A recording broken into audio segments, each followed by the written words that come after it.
Қайырлы күн баршаңызға достар. Рамазан айында ұстаған оразаларыңыз қабыл болсын.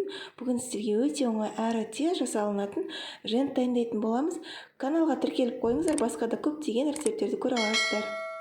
Ең алдымен ыдысымызға талқанымызды салып аламыз. Менде 250 грамм тарының талқаны және үстінен қант салатын боламыз 3 ас қасықпен, немесе қант ұнтағымен алмастыруға болады.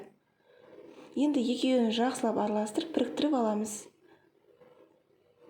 Және үстінен 3 ас қасықпен сгущенка салатын боламыз, яғни қоюлатылған сүт. Және үстінен бөлме температурасында еріп тұрған жұмсақ сары майымызды салып аламыз. Енді барлығын араластыратын боламыз. Мен сияқты олса силиконды күрекшемен немесе қасықпен немесе ыңғайлы етіп өзіңізге қолыңызбен араластырып біріктіріп аламыз.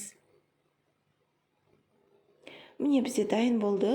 Енді арнайы формаға немесе әртүрлі кішкентай пішіндес формаларға дайындап салып алсаңыздар да болады. Мен үйде бар затпен пайдаландым. Үйде осылай мұздатуға арналған ыдыстарға салдым. Өте ыңғайлы, асты силиконды, тез алынатын болғандықтан осыны пайдаландым. Осылай қасығымызбен жақсылап басып, нығыздап салатын боламыз. Әрқайсысына. Егер сіздерде бұндай ыдыс немесе форма болмаса, қолыңызбен әртүрлі пішінге келтіріп те жасауға болады. Осылай қолыңызбен жақсылап нығыздап басатын боламыз және қайта саламыз үстінен. Сонда формасы жақсы ұстайтын болады. Міне осылай барлығына нығыздап салып басып шығатын боламыз. Міне дайын болды. Енді мен қалған бөлігін қолымызбен жақсылап әртүрлі пішінге келтіріп жасайтын боламыз. Немесе үйдегі кішірек тарелкемізге салып алып, қатырып, кесіп дайындап алуға да болады.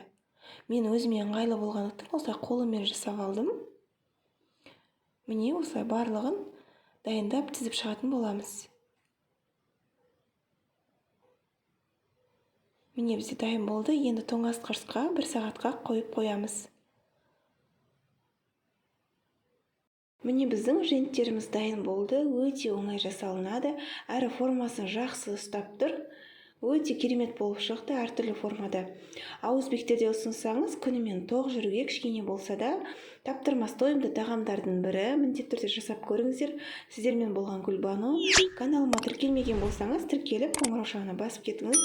Сонда сіз жаңа шыққан видеоны бірінші болып көретін боласыздар. Ас болсын!